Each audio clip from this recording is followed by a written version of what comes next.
Warahmatullahi wabarakatuh. Waalaikumsalam warahmatullahi wabarakatuh. Alhamdulillahirabbil alamin wassalatu wassalamu ala sayyidina Muhammadin wa ala alihi wa sahbihi wasallim. Alhamdulillah, puji syukur kita panjatkan kehadirat Allah Subhanahu wa taala atas nikmatnya yang begitu besar kepada kita semua sehingga hari ini kita dalam keadaan sehat walafiat masih bisa bertemu pada kesempatan kali ini di malam Jumat kita seperti biasa kita silaturahmi sambil menimba ilmu ya, beribadah untuk ilmu ini insya Allah bermanfaat untuk kita untuk bisa mendekatkan kita juga kepada Allah Subhanahu wa taala. Ya alhamdulillah senang sekali kita bisa terus belajar dari Ustazah Herlini Amran ya. Jazakillah khair Ustazah atas waktunya. Alhamdulillah ini sudah pertemuan kelima kita membahas ilmu fikih ya, terutama fikih-fikih untuk kita wanita. Dan pada kesempatan pada malam hari ini kita akan membahas mengenai adab suami istri. Halus ya Ustazah ini ya judulnya. Judulnya halus sekali kata Ustazah ya. Jadi kita membahas tentang adab sebenarnya kemarin itu pertanyaannya seputar adab bagaimana berhubungan suami istri begitu ya Ustazah ya. Tapi mungkin nanti untuk teman-teman semua bila ada pertanyaan seputar tentang bagaimana pergaulan antara suami istri bisa dipersilahkan bertanya ya mumpung kita ada narasumber yang Masya Allah sangat luar biasa ya, senang sekali kita bisa terus belajar dari Ustazah. Pinginnya sih pekan depan Ustazah lagi nih bikinnya. Mudah-mudahan bisa terus belajar dari Ustazah. Ya baik, untuk teman-teman semua yang baru bergabung saya bacakan kembali biodata Ustazah Herlini Amran. Beliau bernama lengkap Hajah Herlini Amran MA. Lahir di Sungai Riau, Sungai Rangau Riau 18 April 1966. Menikah dan memiliki 5 orang anak dan 4 orang cucu ya Ustazah ya, sudah nambah 1 lagi. Alamatnya di Jalan Sawuraya nomor 55 RT 1 RW 5 Pasar Keranggan, Kelurahan Jati Sampurna, Kecamatan Jati Sampurna, Kota Bekasi. Pendidikan beliau SMA-nya di Jakarta, SMA 7 Jakarta, S1 Universitas Indonesia Fakultas Sastra, S2 International Islamic University Islamabad Pakistan, Fakultas Usuluddin jurusan Tafsir Hadis, dan S2 Wefak Ul Madarisa Al Salafiyah Faisal Abad Pakistan jurusan Arabic and Islamic Studies.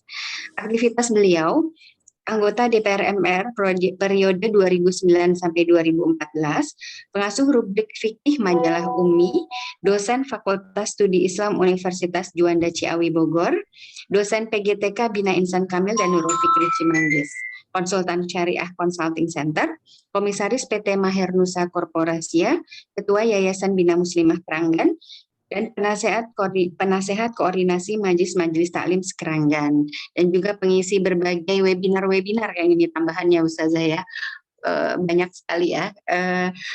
Ya alhamdulillah kita bisa belajar lagi pada malam hari ini dengan Ustazah Herlini Amran. Jadi pada malam hari ini tema kita adalah tentang adab pergaulan suami istri gitu ya Ustazah ya. Baik Ustazah, waktu kepada Ustazah kami persilahkan. Ya, jazakillah Dokter Kartini dan ibu-ibu dokter yang lain, insya Allah Dokter Nuli dan semuanya ya. Mudah-mudahan kita semua di malam Jumat ini diberikan Allah kemudahan, keberkahan dan ridhonya insya Allah. Bismillahirrahmanirrahim. Assalamualaikum warahmatullahi wabarakatuh. Waalaikumsalam warahmatullahi wabarakatuh. Alhamdulillahilladzi allafa baina qulubina fa asbahna bi ni'mati ikhwana. Allahumma shalli wa sallim wa barik ala sayyidina Muhammadin wa ala alihi wa sahbihi ajmain wa ba'd. Alhamdulillah malam ini kita bahas tema yang halus. Ya, insya Allah sih semuanya kan sudah ini ya, agak riskan memang kalau bicara ini kalau masih ada gadis. Di kamar saya ada anak saya bungsu tapi lagi di luar. Ini memang pembahasan tentang bagaimana hubungan suami istri ya. Jadi sebelum kita masuk ke tema, saya sedikit ingin cerita ya, bahwa dalam kitab-kitab dulu ya, para ulama dulu itu sudah ada kitab-kitab yang dipelajari di pesantren itu ya, seperti Qurratul Uyun di Syarhi Nazam Ibnu Yamun ya, yang kemudian itu kan beliau syarah kitab yang disyarah oleh Syekh At-Tahami ya. Ada lagi yang mungkin pernah dengar juga kali, yang pernah berinteraksi di pesantren itu, yang kitabnya judulnya Uqudul Lujain gitu ya, yang ditulis oleh Syekh Nawawi Al-Bantani ya. Itu kan semuanya pembahasan seputar hubungan suami istri ya. Ada lagi misalnya Fathul Izar dan seterusnya. Adalah beberapa ya yang saat ini menjadi buku wajibnya di pesantren ya. Kalau kita-kita yang belajarnya di sekolah umum mungkin tidak terlalu akrab ya. Barangkali yang kita baca itu buku-buku karangan orang barat ya, bagaimana gaya, model dan segala macam. Nah, jadi sebenarnya dalam khazanah Islam juga dibahas ya. Nah, sedikit saya sampaikan misalnya ya tentang buku Qurratul Uyun, itu kitab berbentuk syarah ya dari syair-syair. Jadi mereka membahas tentang adab etika hubungan suami istri itu pakai syarah-syarah gitu ya, kan bahasa Arab itu kan indah banget gitu ya, itu bisa dijabarkan ya. Nah, itu di situ diajarkan di pesantren-pesantren gitu ya, biasanya tuh yang sudah aliyah, pokoknya yang kemungkinan kalau mau nikah tuh udah siap lah. Jadi sebelum menikah itu sudah dibekali dengan ilmu-ilmu yang kayak begini nih, yang terkait dengan hubungan suami istri ya. Dari bait-bait itu dijelaskan misalnya tentang bagaimana pemilihan waktu yang pas, yang tepat untuk hubungan ya, terus tata cara foreplay bagaimana gitu ya, terus posisi yang bagus ya, terus doa-doa juga diajarkan. Nah, misalnya gini, saya sedikit sampaikan ya ulasan dari buku tersebut ya, yang diajari. Sebenarnya anak santri itu belajar buku itu ya, Qurratul Uyun itu misalnya, waktu yang terbaik misalnya ya, itu suami istri itu memang yang terbaik kan pasti bulan madu ya. Ini kan pembekalan ya, jadi saya sampaikan dulu pembekalan, bukannya udah lama udah jadi nenek-nenek gini ya, tapi ini buat bekal anak-anak kita nantilah ya, supaya mereka juga ada bekal-bekal nilai-nilai keislaman ya. Jadi ini yang mau nikah nih, jadi yang terbaik ya pada saat bulan madu, pada awal mereka berjumpa itu ya memang waktunya sebaiknya setelah Isya katanya ya. Itu kan kalau kita mah tergantung kapan resepsinya, kapan serumahnya ya, tapi di sini mereka para ulama dulu tuh sudah menjelaskan ya, itu memang setelah Isya. Boleh juga sih habis maghrib sebelum Isya. Intinya sih sebenarnya waktu-waktu yang mubah itu nggak ada masalah, tapi waktu yang terlarang tuh udah jelas harga mati nggak boleh, misalnya ya di siang Ramadan, pada saat puasa, pada saat haid, kemudian pada saat ihram itu udah jelas mutlak nggak boleh. Kalau itu tuh teknis saja. Terus kemudian jaga tuh kamar, jangan ada yang duduk dekat pintu. Mungkin kalau dulu kan sederhana kali ya, bentuk rumah atau apa, nggak kayak sekarang kan, kita mah sekarang mah udah kedap suara deh gitu ya. Nah, jadi artinya menjaga jangan sampai ada orang ikut mendengarkan apa yang terjadi di dalam. Bahkan Umar bin Khattab itu menjelaskan kalau kalian ingin berhubungan dengan istri kalian, singkirkan bayi-bayi kalian. Walaupun bayi itu nggak nengok, nggak dengar, tapi jangan sampai ada lah ya terekam, mungkin dari pendengarannya, mungkin kita anggap masih bayi, tapi sebenarnya mereka tuh ini loh, bisa jadi ya terekam dalam otaknya gitu walaupun masih bayi. Nah, itu Umar bin Khattab mengatakan begitu, singkirkan bayi-bayi kalian. Kemudian juga diajarkan bacaan-bacaan doa itu ya. Terus juga etika yang harus dipenuhi, misalnya kebersihan badan. Ini terutama yang akan menikah ya, yang sudah menikah ya, yang belum berhubungan setelah akad nikah ya, jaga kebersihan badan, kebersihan hati, disuruh tobat dulu tuh. Padahal orang kalau udah menikah itu kan nggak mikir ke sono ya, nggak mikir kebersihan spiritual ya, tapi di situ mereka di dalam bait syair itu dijelaskan hendaknya mereka bertaubat dari dosa-dosa yang mereka lakukan, harus suci batinnya, kemudian juga lahirnya juga suci dengan berwudu terlebih dahulu. Jadi benar-benar mempersiapkan gitu ya lahir batin dalam hubungan yang baru pertama kali mereka mulai. Ini saya cerita dulu pada ini ya, untuk yang pasangan akan menikah dari kitab Qurratul Uyun ini ya. Nah, terus kemudian juga dibahas juga tentang bagaimana mereka suami ketika berwudu itu juga dalam satu wadah dengan istri. Terus juga setelah itu kan, setelah wudu kan baca doa wudu, jangan lupa lantunkan Asmaul Husna, salawat kepada Nabi. Kemudian ya kalau untuk, jadi persiapannya itu jadi air bekas wudu itu disiram ke setiap sudut-sudut rumah supaya tidak was-was, syaitan juga tidak membersamai mereka gitu ya. Ini kan kalau kita model-model ruqyah itu kan juga ada ya yang air yang disiramkan. Itu ini dari syair itu ya. Kemudian juga masalah sunnah juga diperhatikan, misalnya pakai parfum, kemudian kalau misalnya masuk kamar ya atau baru kali pertama bertemu misalnya tuh ya, tadi saya terlewatkan, jangan lupa bacain doa di sini nih ke istrinya tuh ya, ke keningnya itu ya, dibacakan doa Allahumma inni as'aluka khairoha itu ya, wa khairu ma jabaltaha alaihi wa a'udzubika min syarriha wa syarri ma jabaltaha alaihi. Mungkin kita dulu nggak begitu suami itu. Ada yang didoain suami nggak dulu setelah akad nikah keningah dulu ya? Kalau udah alhamdulillah sudah paham suaminya ya, kalau enggak ya sudah, nggak bisa dikodok ya, nanti anak-anak kita ya baru ketemu setelah akad nikah tuh didoakan, kemudian dibacakan sholat 2 rakaat, baca doa ya, baca Al-Fatihah 3 kali, surat Al-Ikhlas 3 kali. Jadi benar-benar siap lahir batin dengan, jadi nggak mikir ke sana aja, disiapkan dulu ruhnya. Tasbih, baca doa, kemudian barulah suami setelah sholat berdoa barulah mulai dengan pemanasan dan seterusnya gitu ya. Jadi itu dibahas di ini di buku itu ya, di Qurratul Uyun itu ya. Kemudian juga jangan lupa foreplay itu plus zikrullah gitu. Jadi sambil nggak tahu tuh gimana teknisnya itu ya, lagi foreplay ada plus zikrullahnya itu ya. Membelai istri dengan berzikir, pokoknya disebutkan ya, dengan pelukan, dengan lehernya, kemudian baca misalnya ya Raqib itu ya, baca artinya yang keluar itu bukan rayuan-rayuan semata ya, tapi ada kalimat-kalimat zikir yang menunjukkan bersyukur atas karunia yang Allah berikan dihalalkannya pasangan ini gitu ya. Jadi rayuan-rayuan itu penuh dengan zikir ya, dipersiapkanlah semuanya sampai sudah semua siap, barulah kemudian mereka berhubungan. Nanti perlu ada selingan pertanyaan gitu ya, suami ke istri kan kalau malam pertama itu kan pasti sakit gitu ya biasanya ya. Ditanya gimana, sakit nggak gitu. Jadi ini saya bicara buku loh ya, artinya panduan ya buat pemula yang anak-anak yang dari awal pernikahannya itu tentu saja tidak dikotori dengan budaya barat ya. Nah, kemudian setelah selesai nanti mereka berwudu gitu ya, apakah ingin mengulangi atau tidak tuh masalah teknis ya. Nah kalau mau makan ya nanti suami nyuapin istri sebagaimana Rasulullah kan menyuapi ibunda Aisyah ya setelah mereka menikah. Jadi ini semua kayak gitu sampai detail-detail itu dijelaskan. Begitu juga tentang posisi berhubungan juga dijelaskan di situ. Bagaimana posisi yang terbaik sih sebenarnya suami di atas dan seterusnya dan seterusnya. Itu diajarkan kepada anak-anak pesantren yang memang akan siap untuk menikah itu. Jadi mereka udah paham ilmu-ilmunya kayak gini ya.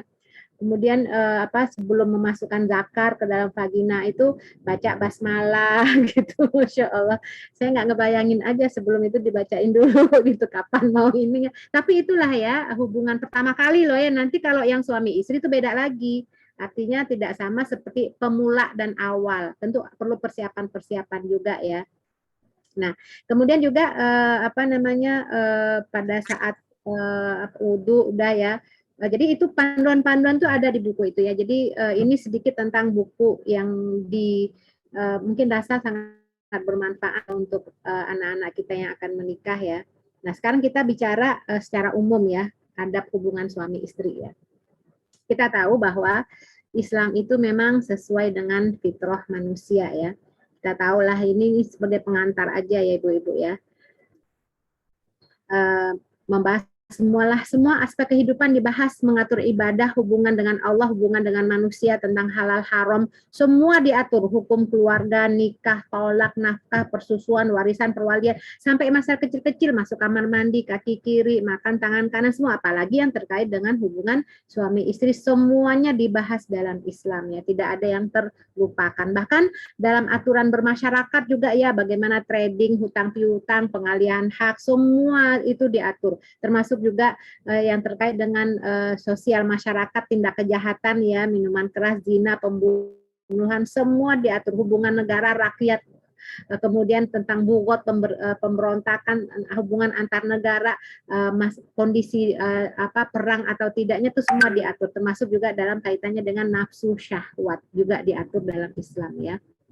Maka ketika kita berbicara mengenai syahwat ya, naluri fitrah nafsu ya, itu kan apakah ada unsur cinta atau tidak ada unsur cinta itu masalah lain. Tapi yang namanya cinta itu pasti selalu ada dorongan untuk melakukan hubungan syahwat ya.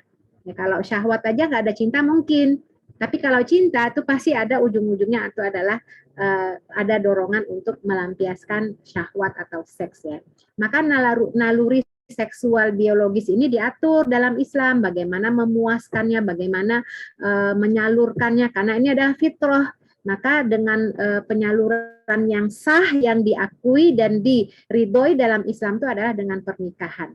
Nah, jadi pemenuhan naluri seksual itu ya memang itu fitrah, nggak bisa dianggap itu adalah aib, tabu, apalagi dosa, tidak gitu. Diatur. Itulah pentingnya dalam Islam itu yang namanya akad.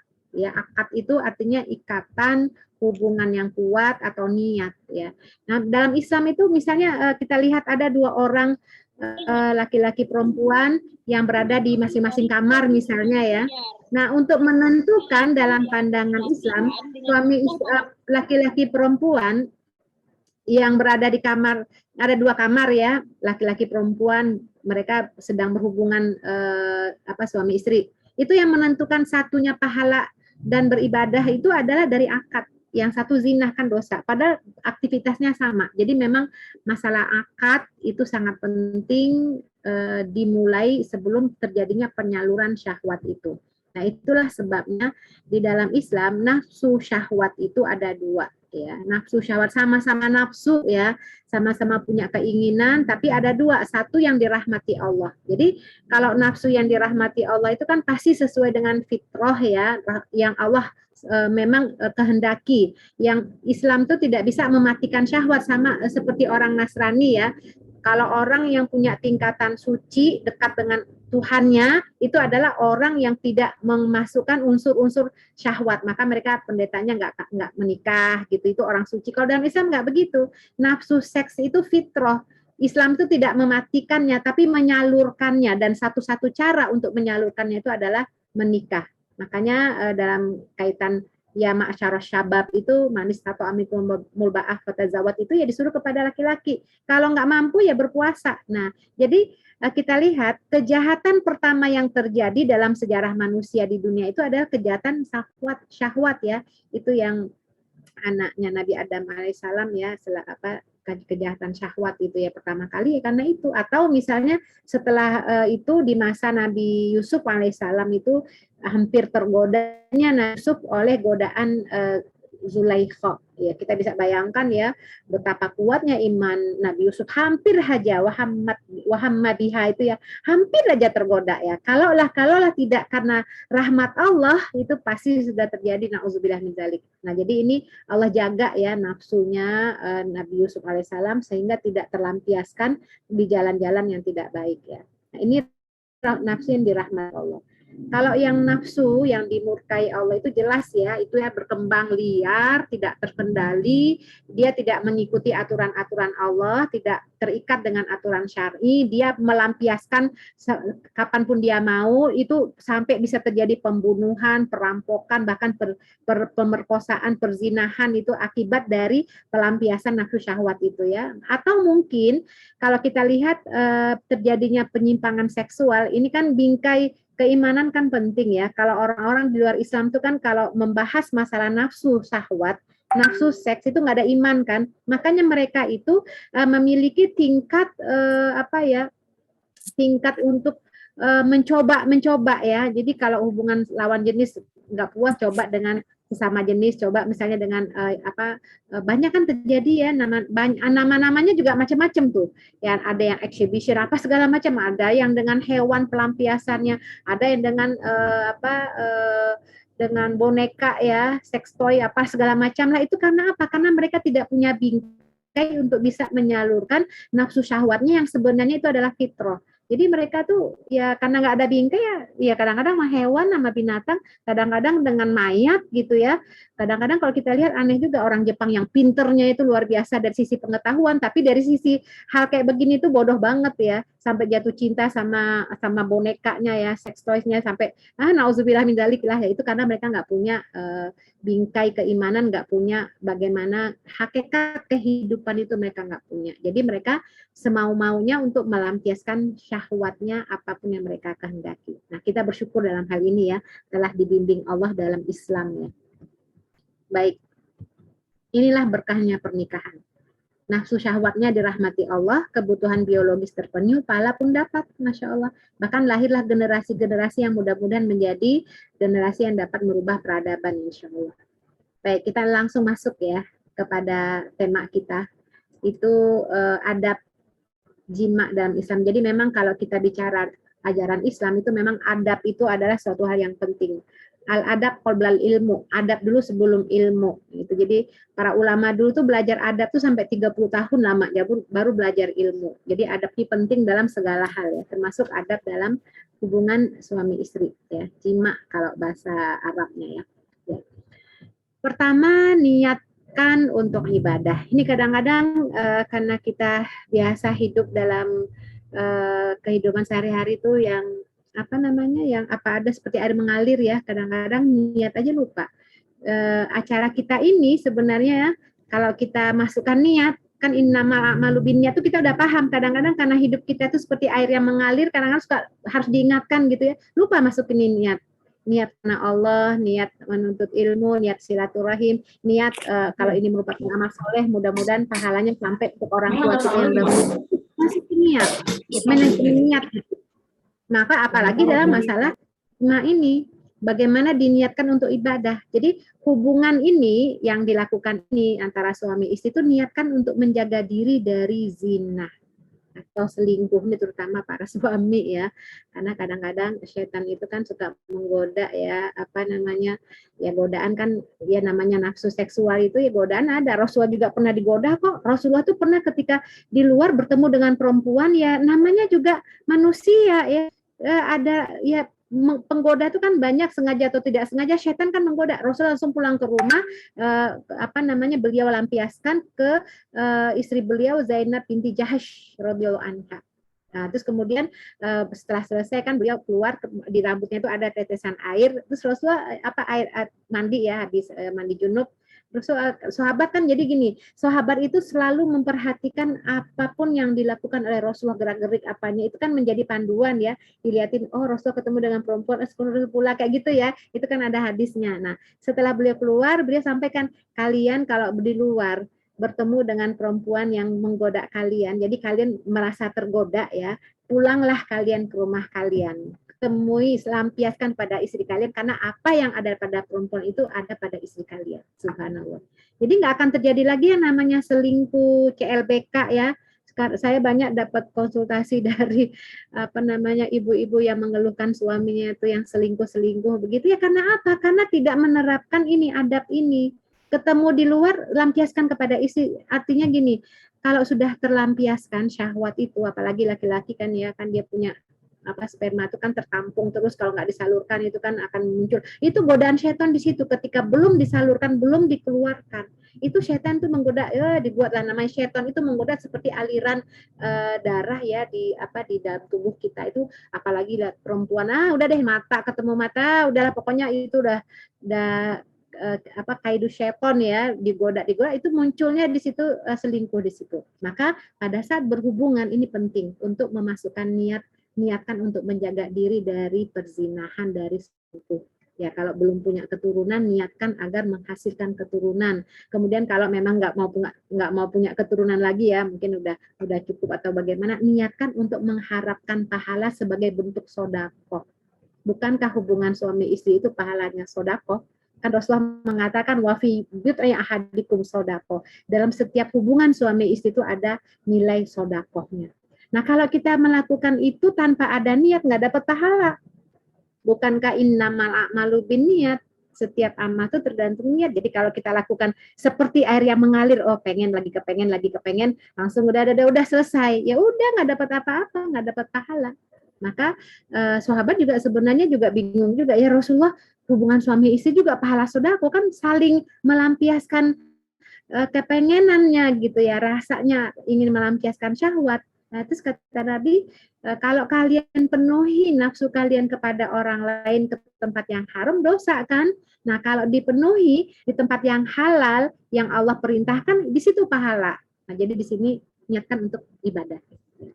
Kemudian melakukan pemanasan dan cumbuan ya, biasalah rayuan, foreplay apa. Jadi jangan seperti kalau kata Nabi ketemu langsung gitu ya, suami bersyahwat, istrinya nggak dipanasin dulu, itu tidak dibangkitkan dulu gairah istrinya itu bagian dari kurang adab seorang suami, dia egois. Jadi mestinya keinginan suami juga istri siap untuk menerimanya. Jadi kenikmatan ini bisa dirasakan bersama. Ya. Jadi nggak langsung aja. Jadi sunnah foreplay itu sunnah.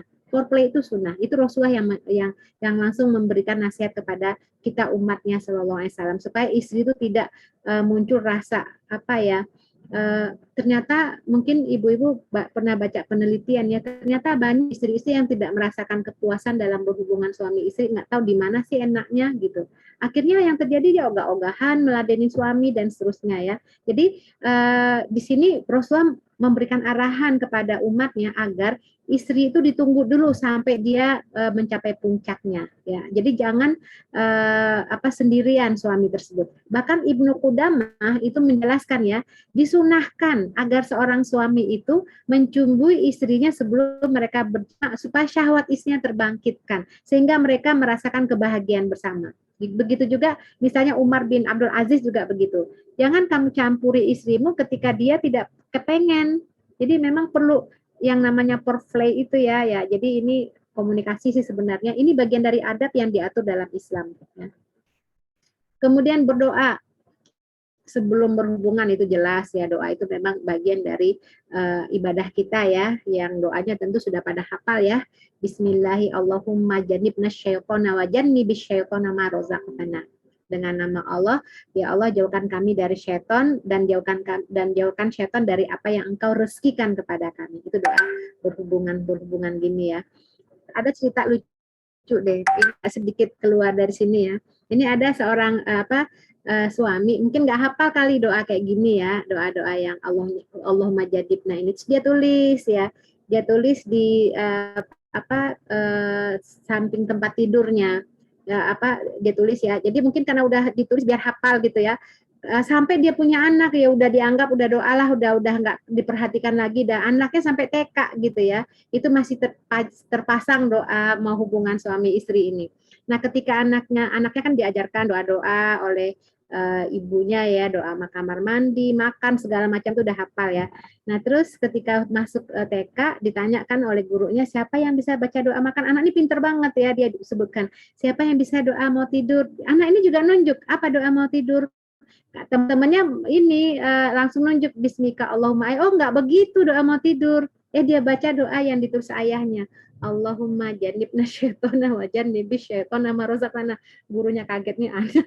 Kok bisa ini doa ini? Ini doa yang dibaca oleh papaku setiap malam katanya gitu ya.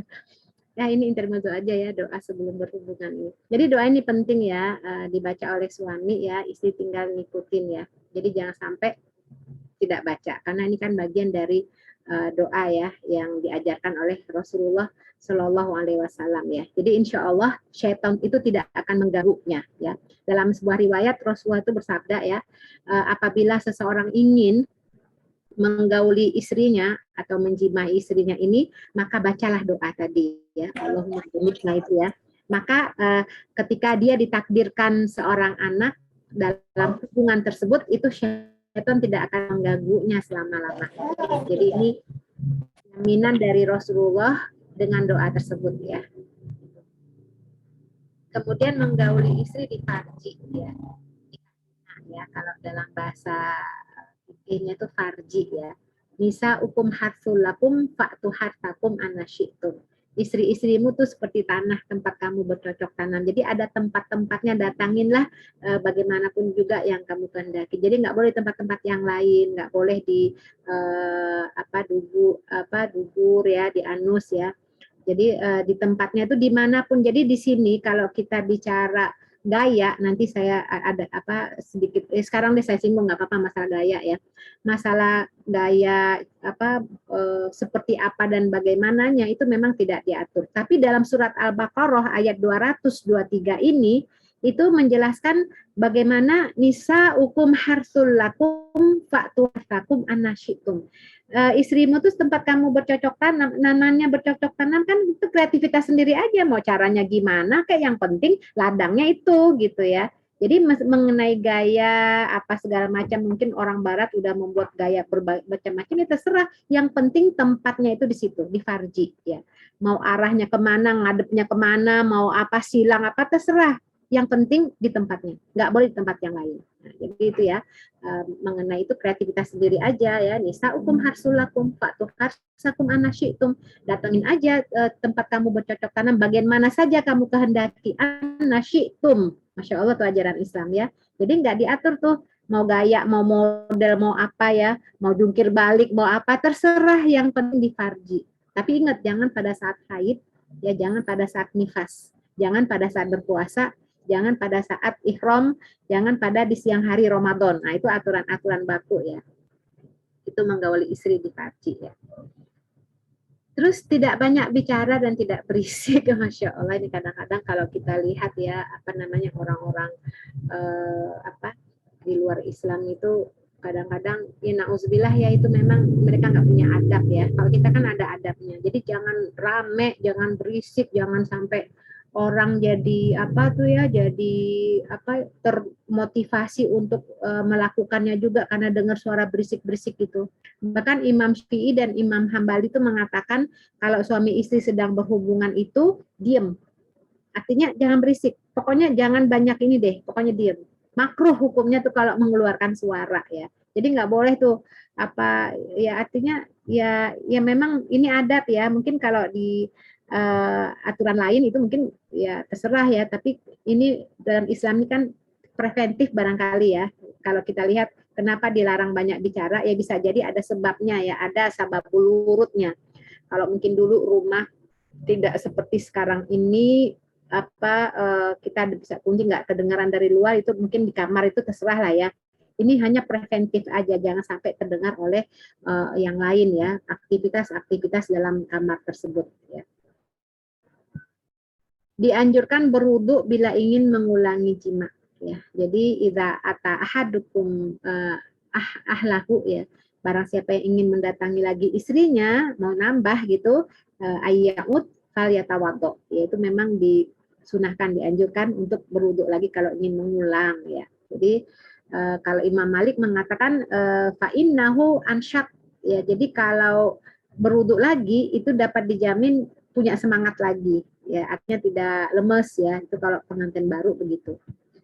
Kemudian wajib mandi jika sudah bertemu dua kemaluan ya. Jadi kadang-kadang ada orang yang mungkin karena faktor usia ya, jadi sampai keluar terus kemudian ya udahlah capek gitu ya. Apakah wajib mandi? Wajib ya. Jadi kalau udah iltiko al-khitanan, kalau udah ketemu dua khitan gitu ya, laki-laki perempuan, wajib al-ghusl, wajib mandi gitu. Walaupun tidak, memang ada riwayat ya yang yang diriwayatkan oleh kalau tidak salah tuh Utsman bin Affan ya. Tapi itu oleh jumhur ulama dengan riwayat yang lain ya, yang hadis-hadis lain itu tidak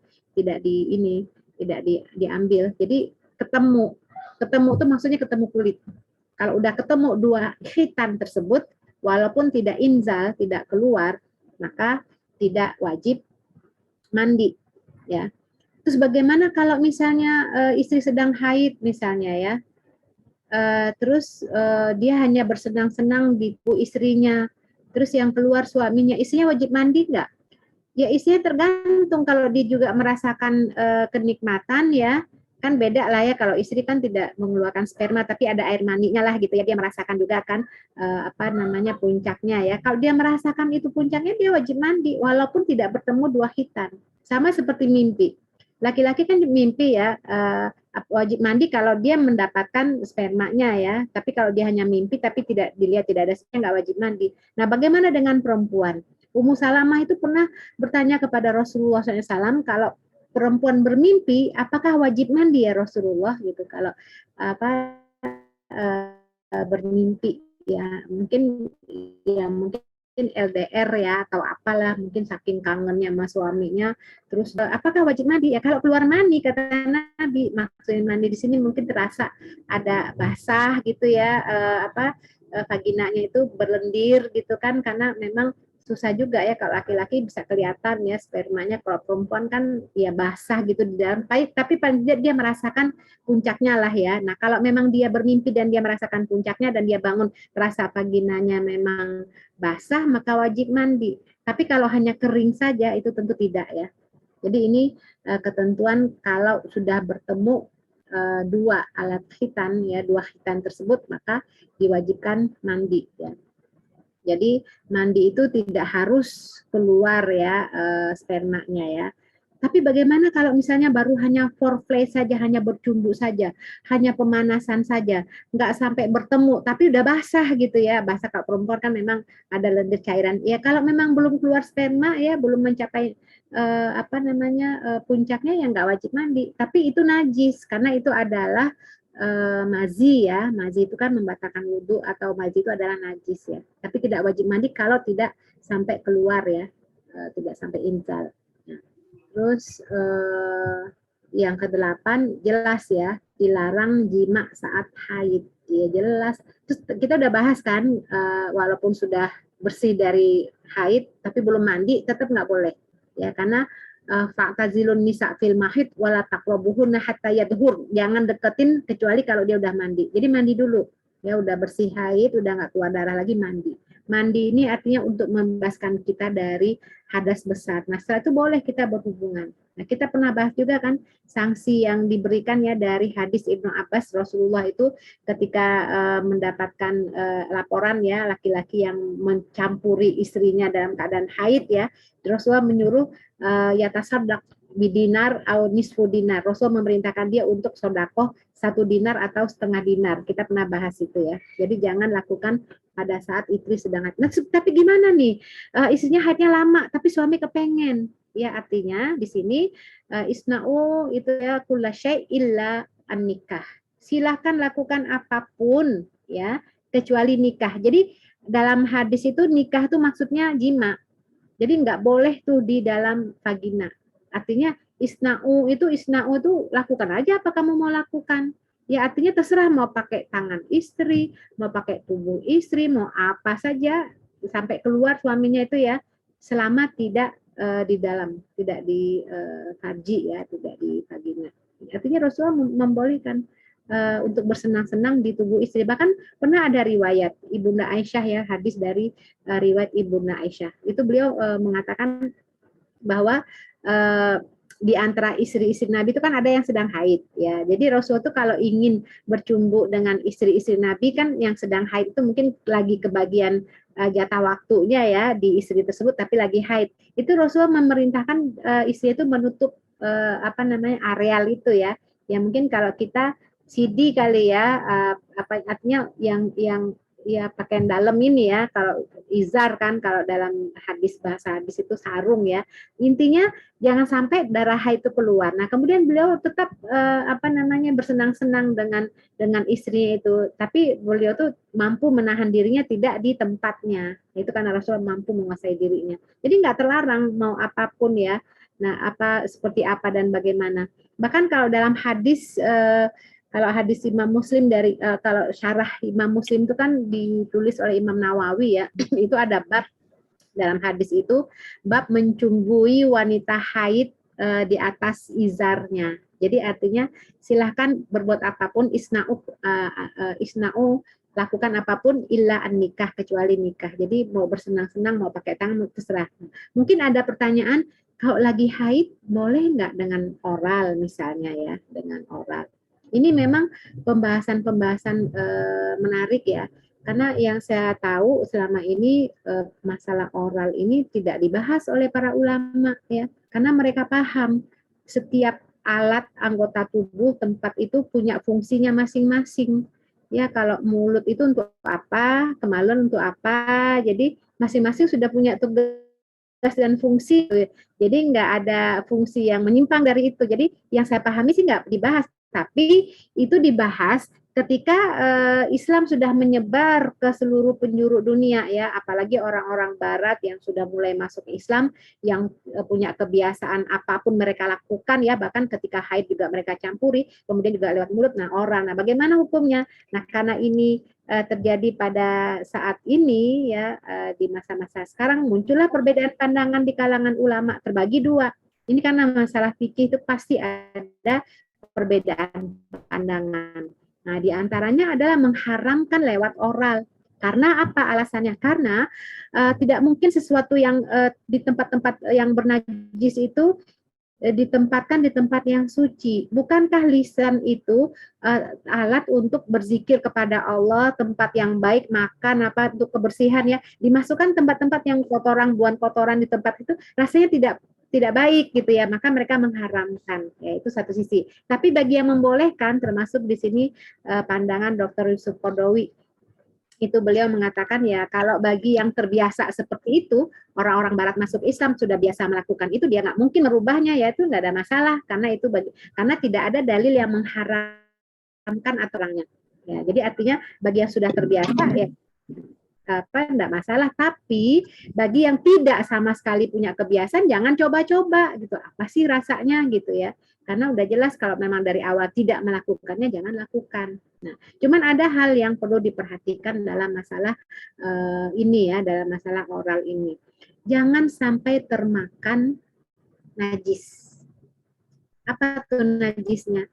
Bukankah dengan oral itu tidak hanya keluar mazi saja ya, mungkin kalau udah ini mungkin tetelan apa sperma atau apalah gitu ya, ya walaupun sperma ini masih diperdebatkan di kalangan para ulama fikih apakah dia hukumnya najis atau tidaknya ya, tapi paling tidak mazinya itu kan itu mazi. Nah bisa nggak menjaga supaya tidak tetelan karena itu najis kan, setiap najis itu pasti kotor ya, walaupun setiap yang kotor itu belum tentu najis. Nah, jadi di sini perlu dipertimbangkan ya untuk mencumbui istri yang sedang haid itu dengan melakukan oral ya. Nah, intinya adalah isna'u kulla syai'in illan nikah ya. Silahkan lakukan segala sesuatu apapun terhadap wanita haid kecuali berhubungan ya di kemaluan. Jadi artinya itu kreativitas sendiri, terserah mau gimana ya. Nah, ini nih menarik juga dilakukan di malam Jumat ya. Jadi malam Jumat ini memang kadang-kadang ada hal yang tidak baik ya, yang perlu dicegah ya. Ada yang membuat seakan-akan sunnah di malam Jumat itu adalah sunnah hubungan suami istri, itu keliru sebenarnya. Justru banyak sunnah yang mulia di malam Jumat atau di hari Jumat ya. Baca surat Al-Kahfi itu ya, baca Yasin ya, bukan hanya hubungan suami istri ini aja. Jadi melakukan hubungan suami istri ini, jima ini di malam Jumat itu memang, atau di paginya ya dalam keadaan janabah itu memang ada riwayat ya. Riwayatnya itu panjang dalam hadis ya, disebutkan manirtasala yaumal jum'ah ghuslul janabah. Jadi di situ pakai kalimat ghuslul janabah. Barang siapa mandi di hari Jumat seperti mandi janabah. Jadi mandi janabah itu kan mandi keramas ya. Jadi kalau kita bicara mandi dalam fikih Islam itu mandi yang membasahi kepala, mandi keramas. Nah kemudian dia berangkat ya dengan di gelombang pertama, maka dia tuh seperti pahalanya itu seperti sodako unta, dia bersodako unta. Jadi jangan hanya dikaitkan hubungan jima saja. Jadi ini masalahnya kadang-kadang kita ngambil yang hubungan suami istri tapi meninggalkan yang lain. Jadi konteksnya itu adalah orang yang pergi sholat Jumat ya di awal ya, yang dia itu dalam keadaan mandi, sudah mandinya tuh mandi janabah, mandi besar ya, apakah dia itu berjima atau tidak. Jadi nggak harus berjima. Yang penting adalah bagaimana mereka itu mandinya seperti mandi janabah, mandi besar gitu ya. Kemudian pergi ke masjid, dapat gelombang pertama itu yang berada di saf awal itu ya, dia seperti sodakohnya unta. Nah kalau dia di gelombang kedua, ya agak inilah dapat saf kedua ya, itu seperti dia itu sodakohnya itu sapi atau domba gitu ya. Nah, kalau dia di saf yang ketiga tuh kayak kambing lah gitu ya. Nah, kalau dia berangkat di saf yang keempat dapatnya itu yang udah di belakangan itu seperti sodakonya tuh sodako ayam. Nah, kalau setelah itu nggak ada lagi. Yang kelima ada telur ya. Telur kemudian kalau sudah imamnya kalau imam itu sudah mulai untuk khutbah, zikir apa segala macam dia nggak dapat apa-apa. Jadi konteksnya mandi ya junub itu di malam Jumat ya, itu adalah konteksnya agar bisa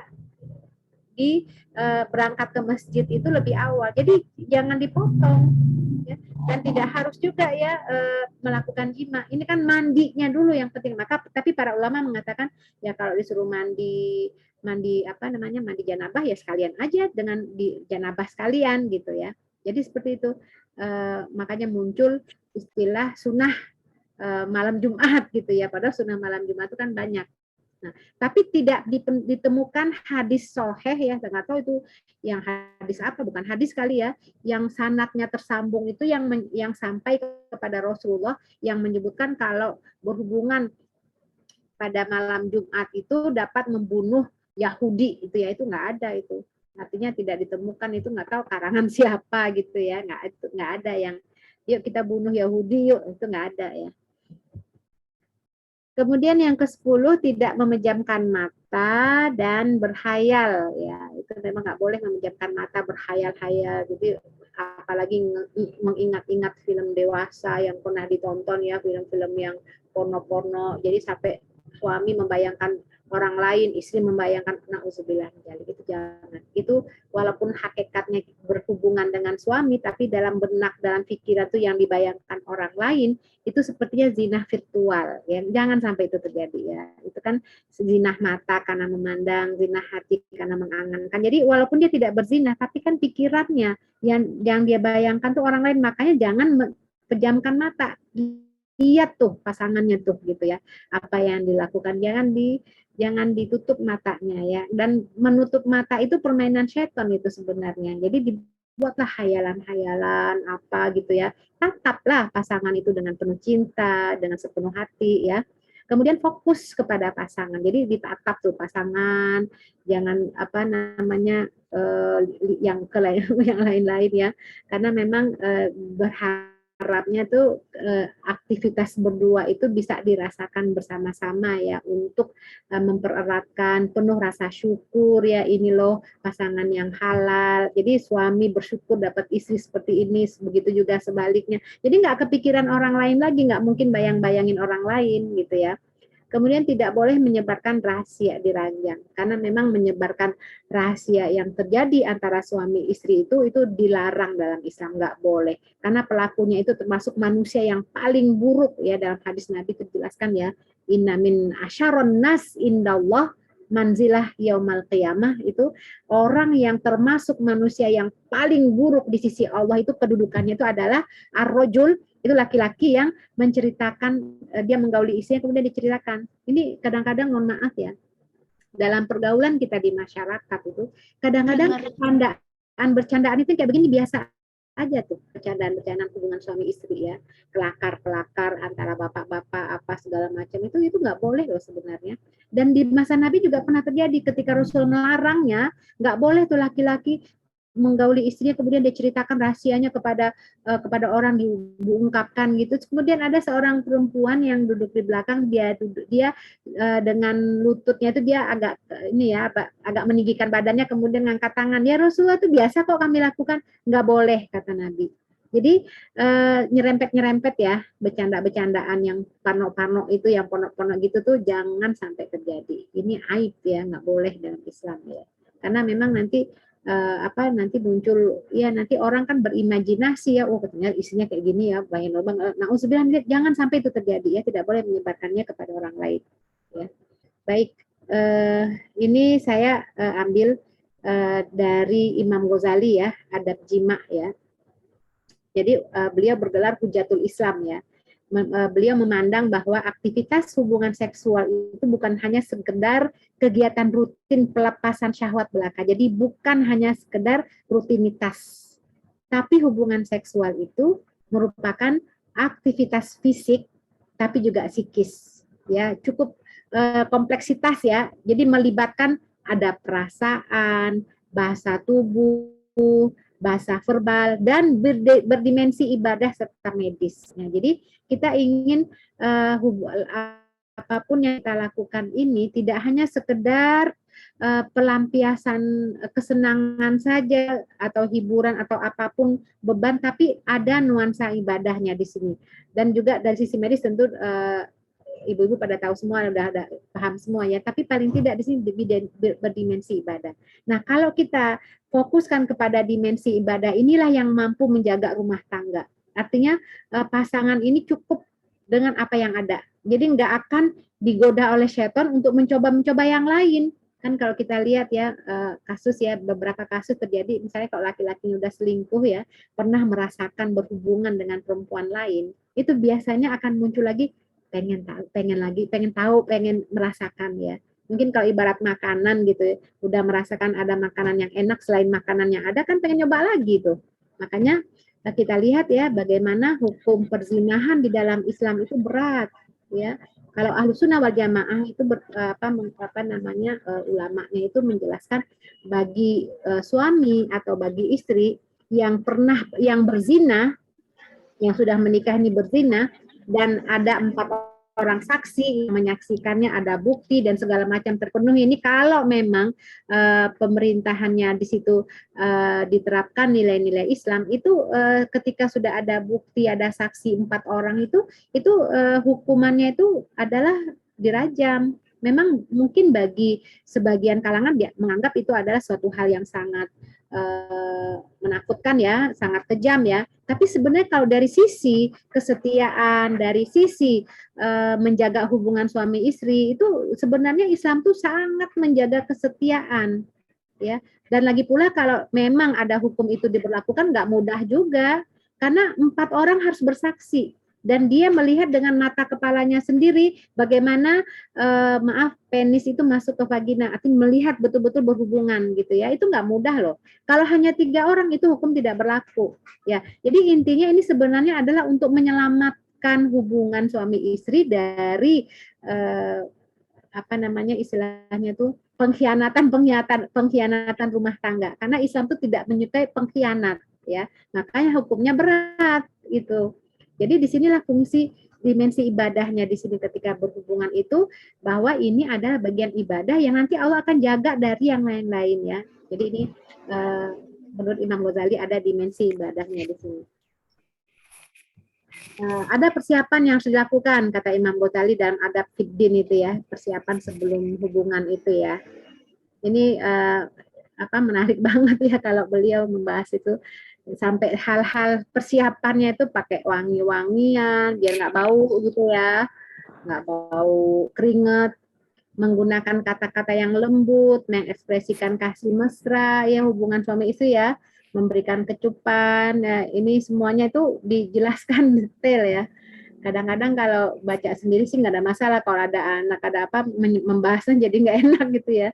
Baca Bismillah, nah ini tidak melihat kemaluan istri. Nah, ini nih menarik nih ya. Apakah memang diharamkan? Enggak juga sih. Sebenarnya sih enggak ada masalah ya untuk melihat ya, apalagi dalam konteks zaman sekarang ini ya. Jangankan kemaluan istri atau pasangan ini dilihat aja, udah pornografi udah di mana-mana gitu ya. Ini hanya mimbabil adab. Jadi orang-orang dulu tuh menjaga adab sekali ya Allah. Kalau ngomong tuh, jadi itu bagi mereka tuh seperti itu ya. Nggak masalah sih sebenarnya kalau untuk melihat, karena kalau kita bicara aurat ya, kalau kita bicara aurat itu pernah dalam sebuah riwayat dikatakan auratuna ya Rasulullah ya mana minha. Ya Rasul, mengenai aurat kami mana yang harus kami jaga, mana yang tidak. Apakah Nabi ihfadhu auratakum illa ala azwajikum. Jaga kemaluanmu, auratmu kecuali terhadap pasanganmu. Jadi artinya pasangan itu nggak ada masalah mau lihat luar dalam ya, itu. Jadi ini nggak ada masalah ya, mau melihat mau tidak melihat nggak ada masalah. Tapi ini di bab Imam Ghazali ini luar biasa adabnya ya, jadi tidak menganjurkan. Tapi bagi yang melihat sih nggak ada masalah ya. Kemudian mengenakan selimut atau kain, ya artinya pakai pembatas ya. Jadi ini adabnya ya, karena memang syaitan itu apa namanya bukan syaitan, maaf, malaikat itu tidak bersama dengan manusia di dua keadaan. Pada saat hubungan suami istri dan pada saat dalam kamar mandi. Di kamar mandi itu tidak ya. Jadi kan kita maunya aktivitas tuh ya paling tidak adalah yang melihat atau menunggui malaikat misalnya ya, walaupun nggak melihat itu, tapi ketika ditutup itu dia kan nggak melihat ya. Karena kan nanti ada doa-doa juga ya yang dibaca ya. Tidak menghadap kiblat itu jelas ya. Nah, suasana ruangan dipersiapkan senyaman mungkin, aroma ruangan diciptakan agar wangi dan harum, tubuh dengan segala organ di dalamnya sedapat mungkin dalam keadaan bersih, jauh dari aroma busuk. Pokoknya ini Imam Ghazali ya dalam kitabnya ya. Kondisi psikis perlu diperhatikan, jangan dalam kondisi marah, ngambek, dan sebagainya. Bahasa tubuh juga harus menunjukkan kasih mesra. Jadi ini persiapan yang luar biasa ya. Bahasa-bahasa verbal. Jadi siap. Jadi ini sebenarnya bagian dari untuk membuat hubungan pasangan suami istri tersebut menjadi sakinah mawadah warohmah ya, hubungan yang memiliki kesan yang mendalam ya. Jadi dibuatlah persiapan-persiapan seperti ini. Ini dalam Al-Adab Fiddin. Baik, ini saya lampirkan doa ya. Ini dalam kalau doa yang terkait saat memulai, saya rasa sudah pada hafal. Bagaimana pada saat ini? Ya. Pada saat suami mengeluarkan air mani. Pada baca nggak tuh? Allahumma ja'al nutfatana dzurriyyatan thayyibah.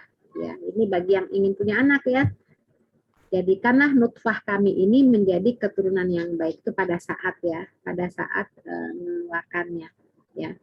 Ada lagi sebagian pernah saya baca ya, pada saat mengeluarkannya itu suami bertakbir Allahu Akbar gitu ya. Ya itu sih ininya apa namanya, artinya pada saat itu tuh jangan yang diingat yang pada saat senang saja, tapi kesenangan itu kan dari Allah. Nah itu kan patut disyukuri ya. Jadi baca doa begini pada saat, jadi saya nggak tahu deh itu kalau yang mengeluarkan kan suamilah yang lebih paham ya, apakah dia bisa gitu ya dengan membaca ini pada saat mengeluarkan air maninya. Tapi saya sarankan memang bagi yang belum punya keturunan ya, supaya Allah berikan keturunan yang baik, yang berkah gitu ya. Ya pada saat dia mengeluarkan spermanya itu ya baca doa ini. Allahumma ja'al nutfatana dzurriyyatan thayyibah. Kemudian setelah selesai baca doanya alhamdulillahilladzi khalaqa minal ma'i basyara. Ya. Kalau kita sudah selesai baca apa, Bu? Alhamdulillahilladzi at'amana wa saqona. Itu doa makan ya. Kadang-kadang nggak baca doa apa-apa, ya udahlah pokoknya udah selesai udah gitu ya. Jadi ini memang para ulama itu mengajarkan adab-adab semua ya, adab seperti ini. Ya itu ibu-ibu ya, kalau mengenai gaya terserah deh, nisaukum hatul lakum fa'tu hartakum anna syi'tum wa qaddimu li anfusikum ya. Jadi pasanganmu itu istrimu tuh ya seperti tempat kamu bercocok tanam lah ya, datengin aja bagaimana saja kamu kehendaki, kapan gaya terserah, yang penting tidak di tempat-tempat yang dilarang. Dan kerjakanlah di sini waqaddimu li anfusikum ya, kerjakanlah untuk dirimu apapun yang kamu lakukan ya untuk dirimu yang terbaik untukmu, lakukan aja, terserah mau gimana, mau gayanya apa ya. Nah seperti itu ya. Jadi inilah sebagai pembahasan awal ya, nanti mungkin bisa dikembangkan dengan tanya jawab ya. Yang jelas haram didubur, bahkan kalau yang didubur itu apa namanya, sanksinya berat juga ya. Kalau didubur itu saya rasa bagi suami yang mengalami penyimpangan seksual, ini ada beberapa kasus yang saya pernah mendapatkan keluhan dari istri ya, itu maunya suaminya itu di anusnya, dan ternyata memang betul ya, di anus itu untuk perempuan tuh jauh lebih sakit ya, artinya mereka merasakan sakit banget ya kalau di anus. Makanya Rasulullah itu mengatakan mal'unun itu terlaknat, benar-benar dilaknat. Man ata imro'atan fi dubur, yang mendatangi istrinya itu lewat duburnya. Mal'unun, Rasul tuh marah banget ya. Udah ada tempatnya kok di ini ya, di dubur ya. Jadi banyak sekali tuh hadis-hadis melarang ya. Bahkan disebutkan yang mendatangi istri dubur itu apa namanya, kafaro bima anzala ala Nabi Muhammad SAW. Bisa dikategorikan kufur terhadap apa yang diturunkan kepada Nabi Muhammad SAW. Jadi jangan dihindari. Jadi ini yang terkait dengan dubur ya. Jadi sekali lagi, gaya apa terserah selama tidak melanggar ketentuan Islam ya. Wallahu alam bisawab. Ini barangkali ya.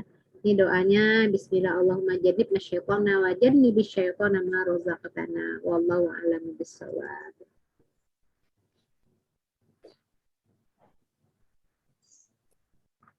Alhamdulillahirrabbilalamin. Jazakillah khairan kasir Ustazah. Masya Allah, ternyata Islam itu lengkap sekali ya mengatur tentang masalah ini ya Ustazah. Jadi memang masalah seperti ini kadang kita merasa apa ya, seperti tabu atau malu gitu untuk dibahas ya Ustazah. Alhamdulillah pada kesempatan kali ini pembahasan yang menurut saya spesial ya, jarang dibahas seperti ini, terutama pada fikih wanita ya Ustazah ya. Sepertinya jarang ya. Ya Alhamdulillah kita bisa mendapatkan bahasan tentang ini dengan lengkap dari Ustazah, bahkan dari Al-Imam Ghazali ya juga disampaikan tadi dari Ustazah. Ternyata Islam mengatur adab tentang berhubungan suami istri ini dengan sangat lengkap. Masya Allah, kita bersyukur kepada Allah. Allah telah memilih kita menjadi seorang muslim ya, mempunyai agama Islam. Kita menjadi umat Islam yang Islam adalah agama yang sangat lengkap, mengatur semua aspek kehidupan manusia ya, bahkan mengatur tentang bagaimana menyalurkan naluri seksual biologis manusia yang seperti yang tadi Ustazah sampaikan. Kemudian tadi adab-adabnya ya sangat lengkap ya, dari mulai berniat ya Ustazah ya. Kadang-kala memang kita dalam melakukan hal yang sepertinya sudah rutin, kadang-kadang terlupa dengan niat ya. Diingatkan lagi oleh Ustazah bahwa niatkan semua aktivitas kita untuk mencari ridha Allah ya, sehingga kita bisa semua amalan kita menjadi ibadah ya, dan menjadi amal soleh yang akan mendapatkan pahala dari Allah ya. Kemudian tadi banyak lagi poin-poin yang Ustazah sampaikan ya. Salah satunya itu ya Ustazah ya, yang di malam Jumat ya. Seperti membunuh 3 Yahudi. Kalau saya malah taunya katanya 3 Yahudi gitu. Berarti itu 100 ya. Berarti itu sebenarnya nggak ada ya Ustazah ya hadisnya ya. Iya, jadi masih banyak sunah-sunah yang lain yang itu yang bisa kita kerjakan di malam Jumat ya. Dan mengenai tempat-tempat untuk menggauli istri ya, tadi yang Ustazah sampaikan bahwa bahkan bisa dianggap sampai sebuah perbuatan kufur ya Ustazah. Rasulullah sangat melarang yang mendatangi istrinya dari arah dubur. Dan juga secara medis ya, tinggi hubungan melalui dubur ini berhubungan dengan tingginya angka HIV ya Ustazah. Jadi banyak kejadian HIV itu pada orang-orang yang melakukan hubungan seksual melalui dubur. Jadi memang Islam itu sudah sangat lengkap ya, sudah mengatur sejak zaman dahulu ya, sudah disampaikan bahwa memang ini tetap dilarang ya, sudah melindungi kita dari berbagai macam penyakit.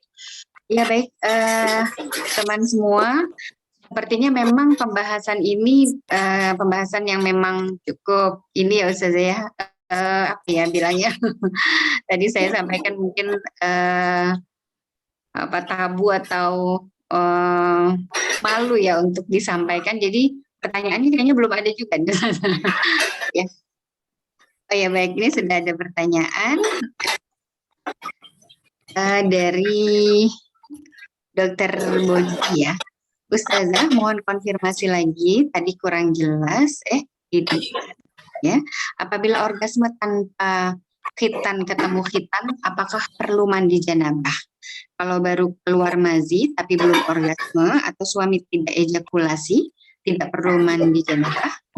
Ya, tadi yang orgasme tapi belum bertemu ya. Jadi mungkin membayangkan atau apa terus keluar mazinya, apakah perlu mandi janabah? Terus kalau baru keluar mazi tapi belum orgasme, suami tidak ejakulasi. Pertanyaannya begitu ya Ustazah. Ya, Bu ini kalau yang namanya orgasme itu kan berarti sudah puncak ya.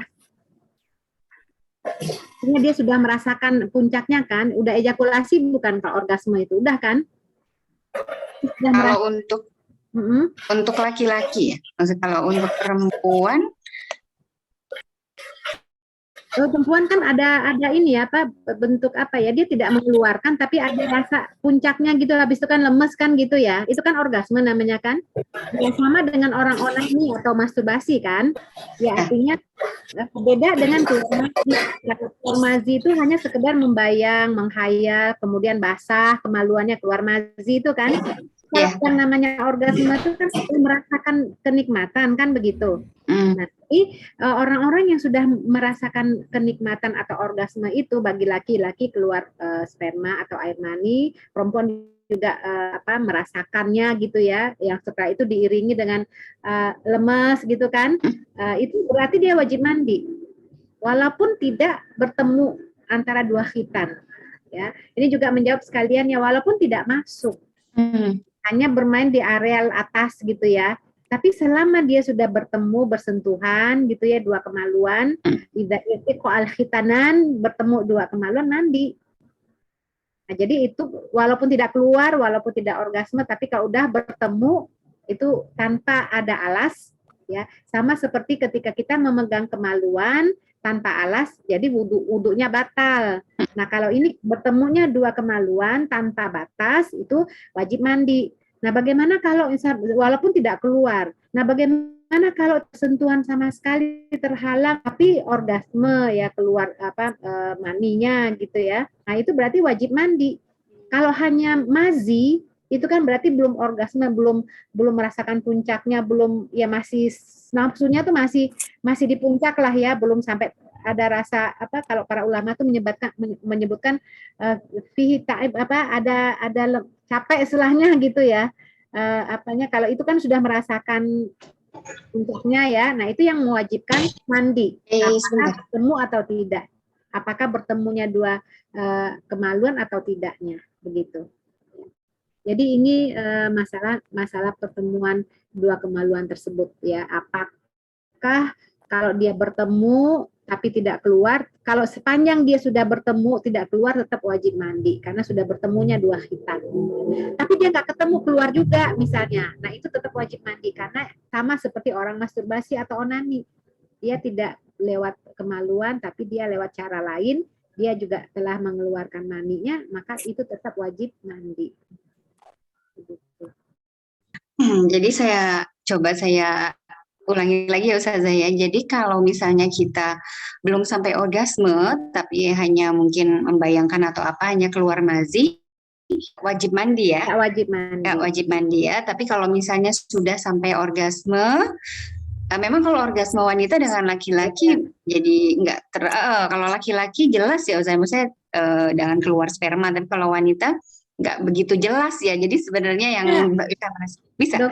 Dokter, kalau perempuan itu kan dia merasakan kepuasan gitu ya, artinya susah juga. Mungkin kalau dilihat dari sisi vaginanya itu ada apa sih? Oh ya, meregangnya biasanya. Iya, baik saya. Jadi kalau sudah merasakan orgasme wajib mandi ya, walaupun tidak bertemu kemaluannya gitu ya. Saya ingin sampaikan lagi Bu Kartini, ini terkait dengan anak gadis kita. Yang anak gadis kita misalnya yang perempuan ya kan, yang gadis-gadis kan kita nggak tahu mereka tuh mungkin masih SMU atau udah balik ya atau kuliah, apa yang mereka lakukan di kamarnya ya. Apakah dia melakukan onani atau apa kan kita nggak tahu ya. Tapi secara hukum seseorang yang sudah melakukan sudah mengeluarkan mani tanda kutip kalau dalam hadis itu kan artinya dia sudah merasakan ini ya tadi ya orgasme dengan onaninya itu kan wajib mandi. Kan kalau dia tidak mandi berarti kan dia dalam keadaan janabah terus. Karena hukum onani ini para ulama itu banyak membahasnya. Nah, khususnya Imam Syafi'i kalau bicara tentang onani itu hukumnya haram menurut beliau.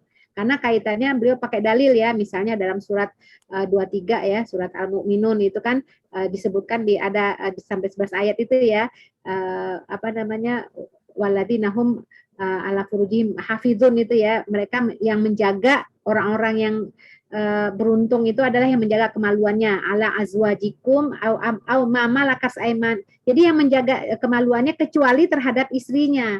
Nah, yang selain itu adalah orang-orang yang tidak boleh, pokoknya hanya boleh kepada pasangan. Maka di mazhab Syafi'i onani itu hukumnya haram. Nah, beda dengan Imam Abu Hanifah.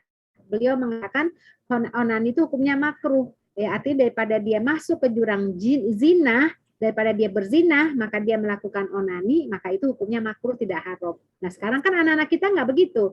Anak-anak kita ini maksudnya remaja-remaja yang ada sekarang ya, mungkin generasi muda Islam yang ada yang tergoda dengan media-media itu, mereka tuh sengaja untuk membangkitkan syahwatnya. Nah, itu yang haramnya. Kalau untuk menjadi jalan keluar daripada dia berzina, terpaksa dia onani, itu makruh. Tapi kalau sengaja untuk membangkitkan syahwat, ya sampai dia melakukan onani, itu udah dosa gitu. Nah, jadi artinya itu kan nggak harus berhubung ya, sudah keluar ya. Jadi ini catatan aja buat anak-anak kita agar mereka paham bahwa hukumnya kalau enggak nanti junub terus. Atau anak kita laki-laki misalnya, anak laki-laki itu lama mandi di kamar mandi ya. Yang namanya mandi kan namanya, apalagi anak laki-laki kemaluannya kan di luar ya. Ketika dia bersapun badannya, dia gosok sana, gosok sini, gosok kemaluannya, namanya godaan setan, terjadilah masturbasi atau onani itu ya, sampai keluarlah spermanya. Kan dia sedang mandi. Kira-kira dia ketika mandi lagi punya niat nggak mandi menghilangkan hadas besar ya dari junub? Niat nggak dia? Jadi kalaupun dia mandi sampai ribuan kali nggak ada niat untuk membersihkan diri dari junub, itu tetap dalam keadaan janabah. Walaupun dia mandinya berkali-kali, maka yang fungsi niat ini penting. Ya, jadi hal-hal sepele sebenarnya, tapi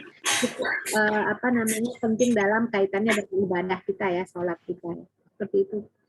Iya, Masya Allah, ternyata memang penting sekali ya kita juga mengingatkan anak-anak kita ya Ustazah ya. Karena saya juga pernah dapat cerita gitu juga, ya remaja-remaja gitu ya, mereka mengatakan seperti ya, jadi ada seperti bila melihat sesuatu yang menimbulkan rangsangan gitu ya, terus terasa katanya kemaluannya seperti geli-geli gitu bilangnya, seperti geli-geli. Jadi mungkin itu sebenarnya sudah orgasme ya, vagina yang teregang dan sebagainya, tapi mungkin karena belum paham ya anak-anak remaja, jadi yang mereka rasakan seperti itu gitu ya. Jadi tadi pertanyaannya alhamdulillah sudah terjawab dengan lengkap sekali ya dari Ustazah. Kapan kita harus mandi janabah, kapan tidak perlu mandi ya. Ya baik, alhamdulillah. Kemudian ada pertanyaan lagi Ustazah. Kan ada hadisnya bahwa kalau suami sedang ingin maka istri tidak boleh menolak. Tapi bagaimana kalau istri sedang tidak berkeinginan? Atau kalau sebaliknya istri yang sedang ingin dan suami tidak ingin. Ini bagaimana nih Ustazah? Ini kayaknya sering nih. Ya. Jadi gini, bagi istri, kita sebagai seorang istri tentu memiliki keinginan berbeda dengan suami. Ya, karena suami itu kan kalau kan mereka itu kan nampung ya, istilahnya sperma itu kan setiap hari ditampung. Kan kita nggak punya sperma, jadi mereka itu harus disalurkan kalau sudah cukup penuh gitu kan. Nah, kemana mereka menyalurkan kalau bukan ke istri? Nah, sekarang istri tidak punya keinginan, makanya dalam hadis kan pernah dijelaskan ya, walaupun istri itu di atas unta ya, di punggung unta ya, kalau suaminya sudah berkeinginan itu tetap punya kewajiban untuk melayani. Kalau tidak, malaikat itu akan melaknatnya sepanjang malam. Jadi ini memang agak berat ya melaknat malaikat. Sebenarnya itu kalau kita lihat dampaknya itu luar biasa.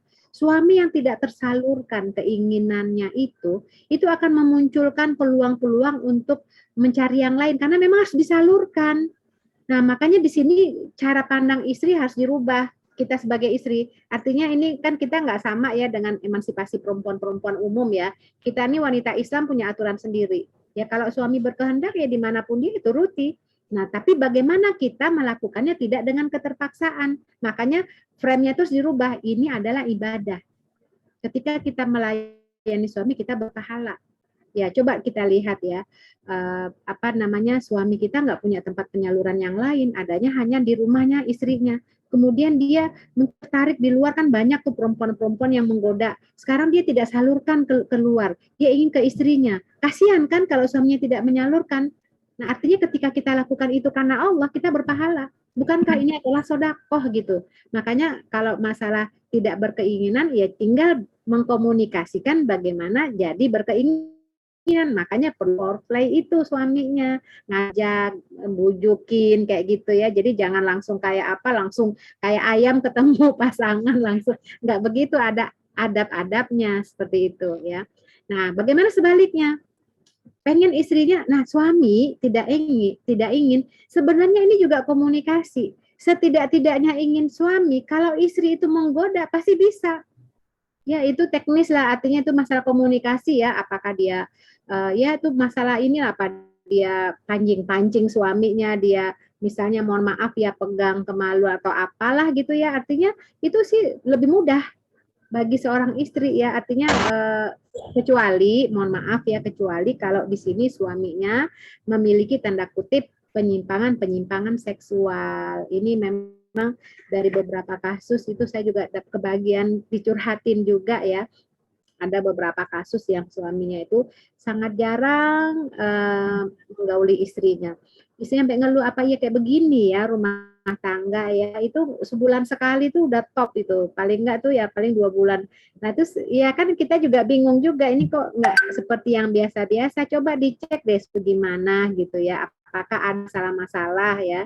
Ya memang ternyata setelah dikomunikasikan, intinya sih komunikasi sebenarnya, ternyata memang suaminya mengalami trauma-trauma masa lalu ya, makanya penting kita menjaga anak-anak kita dari predator-predator ya, jadi trauma. Nah biasanya korban itu nanti menjadi pelaku ya, dan suaminya itu memang memiliki ketidaktertarikan dengan perempuan, tapi terpaksa menikah karena memang ya begitulah ya. Jadi ya ini memang suatu cobaan juga buat suaminya untuk tidak melampiaskan kepada sesama jenis ya, makanya dia menikah. Cuman dampaknya dia nggak tertarik dengan istrinya, seapapun usaha istrinya tuh tetap aja sulit ya. Jadi ini memang ujian. Jadi itu ya. Jadi kalau normal suaminya biasanya kalau tidak punya keinginan itu kalau digoda sedikit sama istrinya itu insya Allah bisa deh ya. Artinya kalau selama komunikasi berjalan dengan lancar ya. Iya, iya baik. Jadi kita niatkannya ibadah dan sodakoh gitu ya Ustazah ya. Iya, pahala gratis. Oh, iya. Dapat pahala dan dapat ini juga ya kenikmatan. jadi memang Ustazah, saya pernah baca ada ahli seksologi ya yang kan bahwa lebih dari 50% wanita itu tidak merasakan kenikmatan saat melakukan hubungan seksual, sehingga mereka jadi seringnya nggak pengen gitu ya. Jadi ya udah deh, saya suka dapat dari pasien-pasien itu, mereka mengatakan memang ya udah yang emang ibadah aja gitu. Jadi padahal mereka nggak merasakan gitu sebenarnya gitu. Seperti itu saja, makanya mungkin akhirnya jadi tidak terlalu bersemangat gitu untuk belajar. Ya memang ada tips-tips tadi ya yang Ustazah sampaikan, sehingga harusnya suami bisa membuat istri juga jadi berkeinginan gitu ya sebenarnya ya Ustazah. Nah sekarang saya ingin tambahkan sedikit Bu Kartini. Sekarang kita lihat ya perempuan-perempuan yang pelacur misalnya ya, dia kena uang. Dia bisa melayani pria itu dalam 1 hari bisa lebih 10 orang. Hanya imbalan uang. Coba, kita ini cuma punya suami satu-satunya, nggak ada tempat yang lain. Kita tolak pula, nggak sehari itu nggak berapa kali, cuma sekali aja, paling seminggu berapa kali, kok masih berat juga. Nah itu di mana ya? Masya Allah. Iya. Benar-benar ya Ustazah ya. Ya mudah-mudahan ya bisa membuat kita jadi bukan hanya sekedar ini ya ibadah atau sedekah ya. Jadi yang Ustazah sampaikan itu saya juga ada pengalaman itu juga Ustazah, yang suaminya sudah jarang sekali melakukan hubungan seksual gitu ya, dan selama ini ketika terjadi memang karena istrinya selalu yang menggoda. Maksudnya setelah istrinya berusaha baru terjadi gitu. Sehingga akhirnya lama-lama istrinya capek, Ustazah. Boleh nggak ya seperti itu, Ustazah? Saya sebenarnya inginnya sih ya udah kita sebagai wanita sabar gitu ya, tapi mungkin sabar juga ada batasnya gitu ya, Ustazah. Jadi akhirnya satu saat sekarang istrinya jadi tidak oh, udah capek selalu berbuat selalu seperti itu, udah nggak usah lagi, dan akhirnya jadi berujung pada keinginan untuk bercerai gitu, Ustazah. Enggak, ini kalau kita lihat begini Bu Kartini ya, kita lihat juga kenapa sih suaminya nggak mau gitu ya, pasti ada sebabnya. Ya, artinya kemungkinan apakah dia punya istri yang lain gitu ya, atau dia ada penyimpangan seksual, atau dia ada, itu perlu dilacak. Nah, kalau sampai terjadi nauzubillah min dzalik penyimpangan seksual, itu walau bagaimanapun istri itu harus proaktif. Jangan sampai suaminya itu terjebak ke dalam perilaku-perilaku yang menyimpang, yang membuat laknat ya. Jadi kalau istrinya menyelamatkan itu, dia tidak hanya dapat pahala sodako dan yang lain, tapi dia mampu menyelamatkan orang dari jurang api neraka. Bukankah Nabi Lut itu diutus untuk suatu kaum yang kaumnya sudah terbiasa untuk melakukan perbuatan liwat, hanya satu aja perbuatan di masa itu ya. Dulu kan kalau diutus Nabi itu kan satu perbuatan penyimpangan ya, homo atau yang tidak menimbangnya tidak curang apa segala macam ya. Nah itu kan jadi niatkan untuk menyelamatkan apalagi ini orang terdekat ya, sendiri, bapaknya, anak-anak, kalau memang punya anak itu kan lebih baik, itu kan pahalanya luar biasa itu. Jadi ini kembali kepada tujuan hidup kita sih sebenarnya. Kalau kita tujuan hidupnya ibadah, nah kita kan nggak tega ya melihat orang terdekat kita berada di api di jurang neraka gitu ya.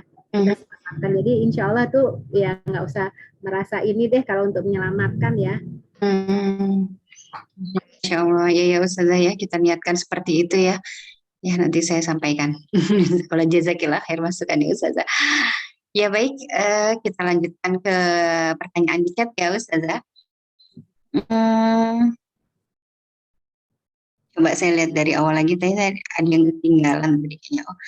Assalamualaikum Ustazah, mau tanya apakah hukumnya bila melakukan jima di hari akhir haid, tapi setelah bersih dari haid, tapi belum mandi janabah. Tadi sepertinya sudah disampaikan Ustazah ya. Nggak boleh ya Ustazah ya? Mandi dulu aja. Mandi dulu. Iya, mandi dulu, kemudian setelah suci baru boleh ya. Kemudian ini tadi sudah, ini juga sudah. Ya. Ustazah izin bertanya, apabila bertemunya dua kemaluan dan tidak keluar sperma, tapi maaf posisinya tidak dimasukkan, apakah tetap harus mandi wajib? Ya, tetap ya Ustazah ya. Jadi setelah bertemunya dua kemaluan, walaupun tidak sampai dimasukkan juga tetap harus mandi janabah. Kemudian ada pertanyaan lagi, anak-anak yang lahir dari hubungan tanpa doa seperti apa? Kalau sifatnya kurang baik, apa ada pengaruh dari cara orang tua berhubungan? Oh ya, maksudnya sifat anaknya ya yang kurang baik, apakah ada pengaruh dari cara orang tua berhubungan? Apakah sifat anak-anak itu bisa diperbaiki dengan doa? Ya. Pertanyaan. Saya akan menjawab dengan pertanyaan ini, wallahu a'lam bishawab. Apakah anak-anak yang kurang baik akhlaknya, adabnya, itu pengaruh dari cara hubungan orang tua yang tidak baca doa? Bisa jadi, wallahu a'lam bishawab ya, bisa jadi ya, tapi tidak bisa dipastikan pasti ya, Allah alam bisawab ya. Nah, sekarang sudah terjadi, anak-anaknya ini seperti itu, bisa nggak diperbaiki dengan doa? Jadi begini Ibu, kalau dalam masalah pendidikan anak itu banyak sih buku-buku Tarbiyatul Awlad Indal Islam ya, apakah Dr. Nasir Hulwan atau Dr. Suwaid, banyaklah segala macam. Itu faktor yang mempengaruhi anak itu baik atau tidaknya. Itu pertama adalah dari orang tua, pola asuh, ya termasuk tadi doa dan segala macam ya. Kemudian yang kedua lingkungannya, terus kemudian termasuk sekolah ya, kemudian teman-teman pergaulan. Nah, jadi artinya 3 kesatuan ini berpengaruh. Termasuk kalau orang tua tadi ya, itu kan pondasinya ya, apakah dengan tidak baca doanya, atau mungkin tidak memberikan keteladanan, atau misalnya memberikan makanan yang tidak halal, atau mungkin pola asuhnya dari orang tuanya tidak mendidik anaknya, tidak memberikan contoh yang baik. Banyak faktor lah ya di situ ya. Nah, ini evaluasi semuanya itu perlu. Jadi tidak selalu apakah karena tidak sesuai tidak baca doa, itu bisa jadi satu kesatuan yang kita nggak tahu, apa paling tidak makanan haram yang diberikan kepada anak itu akan berdampak kepada perilaku anak tanpa kita sadari. Nah itu ya, makanya kalau kita lihat ya bagaimana ibunya Imam Syafi'i itu ya, dia tuh nggak mau anaknya tuh minum setetes pun ASI selain dari dirinya. Tetangganya pernah ngasih ASI karena nangis, ya itu diupayakan dimuntahkan lagi ya, karena dia tidak bisa menjamin makanan dari ibu tersebut halal atau tidak. Jadi penting di situ. Nah sekarang bisa nggak sifat anak itu diperbaiki dengan doa? Semua cara tentu kita harus tempuh ya, tapi memang jalan terakhir itu dengan doa. Doa orang tua kepada anak itu seperti doa Nabi kepada umatnya. Yakin nggak? Insya Allah bisa. Ya, artinya doa ya rudul qadha. Doa itu bisa merubah takdir. Maka kita gempur aja anak-anak kita dengan doa-doa terbaik ya, siang malam, waktu-waktu yang mustajab. Mudah-mudahan suatu saat anak-anak ini akan menjadi baik insya Allah. Amin ya rabbal alamin. Masya Allah ya. Mudah-mudahan anak-anak kita menjadi anak-anak yang soleh dan bertakwa ya. Ya baik, ini ada pertanyaan lagi. Bagaimana hukum dan aspek medisnya berhubungan suami istri saat istihadoh? Misalnya pada ibu-ibu yang keluar flek-flek sedikit karena pakai pil atau suntik KB. Sebenarnya kemarin sudah sedikit dibahas ya Ustazah, tapi mungkin kemarin belum hadir, barangkali bisa disampaikan lagi. Dari sisi medis aja kali Bu ya. Kalau dari sisi syariat sih, kalau selama di sholat boleh, berarti boleh yang lain-lain gitu ya. Dari sisi medis barangkali yang perlu. Iya, ya baik. Jadi kalau pendapat dari fikihnya ya Ustazah menyampaikan kemarin itu bahwa kalau istihadoh itu berarti bukan haid ya, berarti kalau haid tidak boleh sholat, tidak boleh dan lain-lain sebagainya. Tapi kalau istihadoh itu bukan haid, jadi boleh, termasuk juga boleh berhubungan. Ya, cuman memang kalau dari segi medisnya darah itu berhubungan pada saat darahnya, maka beresiko untuk terjadinya infeksi ya. Jadi kalau saran dari medisnya mungkin kalau sedang tidak keluar darah boleh, tapi kalau sedang keluar darahnya ya jangan. Jadi dilihat, karena kalau misalnya flek-flek sedikit kan biasanya tidak sepanjang hari ya, atau tidak setiap hari. Mungkin ada saatnya ketika tidak ada darah yang keluar, mungkin itu bisa ya. Misalnya bila nifas istihadohnya berkepanjangan ya Ustazah, kan kasihan juga ya suaminya. Misalnya istihadohnya sampai 2 minggu gitu ya, 2 pekan. Ya, jadi ketika darahnya tidak keluar bisa, tapi ketika masih ada, kalau dari segi medis sebaiknya dihindari untuk mencegah infeksi. Ya baik, ini ada pertanyaan lagi Ustazah, bagaimana caranya menjelaskan kepada anak-anak remaja tentang masturbasi dan mandi janabah tadi? Mungkin gini kali ya, kalau anak-anak ini sudah balik ya, kalau masalah mandi janabah itu bisa dijelaskan sekitar usia 10 tahun ya kan, nanti kan mereka yang laki-laki mimpi, kalau yang perempuan haid, itu kan masalah cara mandinya ya. Kalau cara mandinya itu bisa disampaikan sebelum balik. Tapi kalau yang terkait dengan masturbasi ini, saya mau cerita dikit ya. Jadi ada seorang ibu, dia cerita tentang anaknya yang SMP, laki-laki kelas 2 naik kelas 3. Ya, jadi karena yang pertama sih sebenarnya membangun komunikasi dulu dengan anak. Kalau sudah lancar komunikasinya itu bagus ya, artinya mudah lah ya. Nah ibu ini memang bagus komunikasinya dengan anak laki-lakinya ini. Nah suatu saat anaknya tuh cerita sama ibunya, Bun, aku kan waktu di kamar mandi kan aku ini Bun ya, terus aku ini deh, ini kemaluanku pakai sabun Bun gitu ya. Iya asik itu gitu ya. Ya, anak ini memang tidak terpapar pornografi ya, masih baik lah, artinya dia dijaga ya, tidak tercemar lah gitu ya. Jadi yang kayak gini dia nanya ke ibunya. Mungkin kalau anak-anak kita sekarang nauzubillah yang SD aja udah terpapar ya, jadi dia nggak akan terbuka mainnya. Nah ini anak bolos.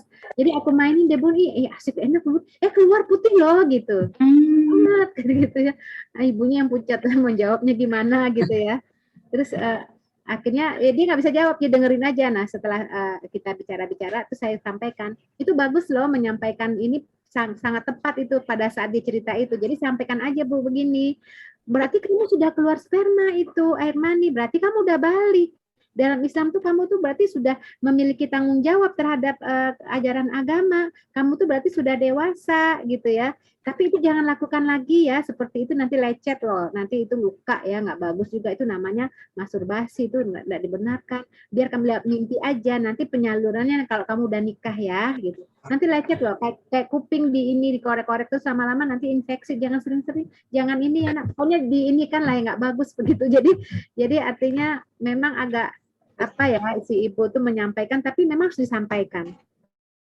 Jadi artinya apalagi anak-anak yang sudah ini ya udah tahu media sosial apa, pasti tahu tuh yang namanya masturbasi, onani dan segala macam, ya sampaikan wajib mandi dari itu tuh sebenarnya dalam Islam tuh nggak boleh, makanya disuruh nikah. Nah kalau nggak sanggup ya disuruh puasa gitu. Jadi memang diajak dialog aja, atau misalnya anak-anak yang masih itu ya ditanya, kamu tahu nggak mandi dalam Islam tuh ada yang wajib, mandi apa yang wajib? Nah di situ dipancing-pancing.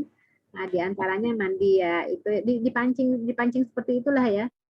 Memang yang penting ini masalah keterbukaan ya, komunikasi ya. Kalau nggak ada komunikasi mau menjelaskannya juga agak sungkan gitu ya, kayak tabu gitu.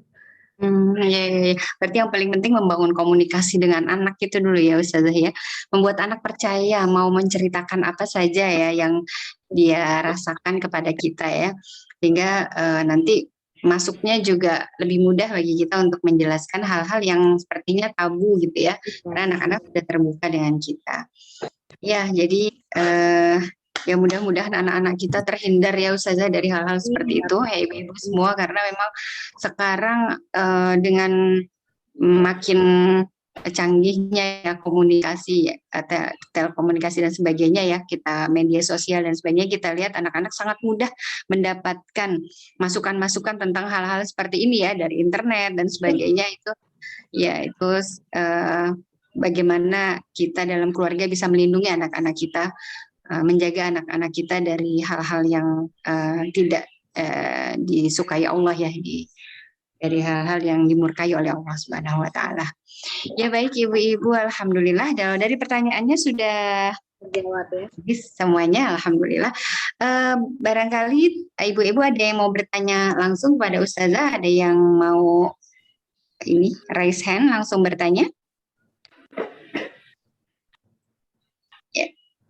Kalau tidak ada mungkin kita tutup saja ya. Ya, tutup aja Tian.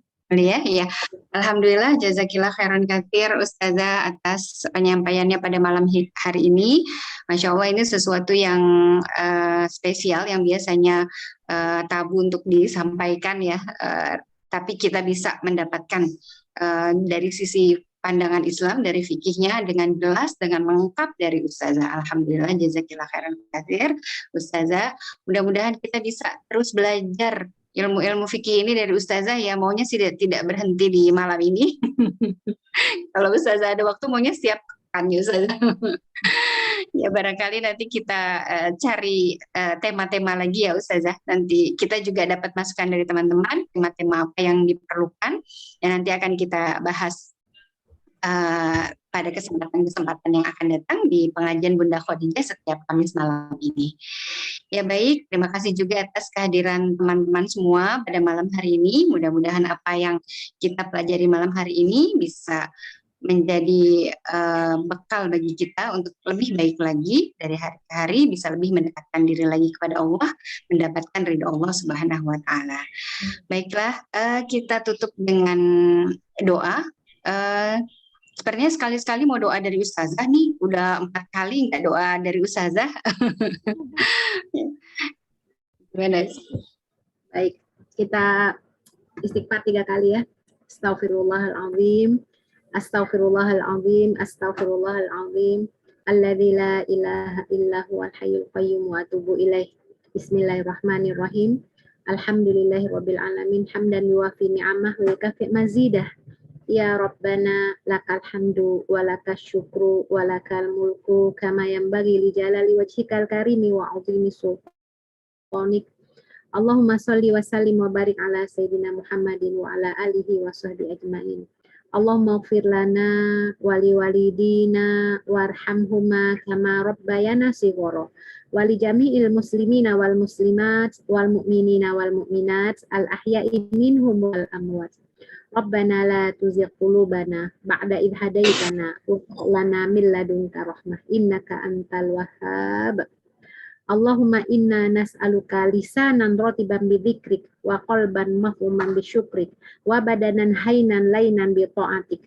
Allahumma inna nas'aluka imanan kamila wa nas'aluka qalban khashi'a wa nas'aluka ilman nafi'a wa nas'aluka al-afiyata min kulli baliyah wa nas'aluka tamamal ghina 'anil nas wa hab lana haqiqatal imani bik hatta la nakhafa wa la narju ghairaka wa la na'budu syai'an siwak waj'al yadaka mabsutatan alaina wa ala ahlina wa auladina wa man ma'ana bi rahmatik wa la takilna ila anfusina tarfata aini wa la aqalla min dzalik ya ni'mal mujib.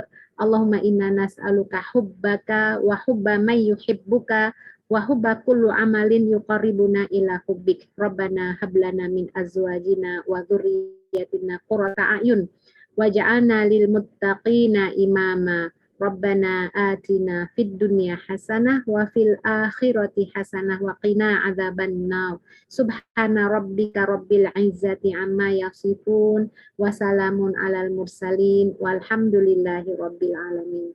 Amin, amin ya rabbal alamin. Alhamdulillahirabbil alamin.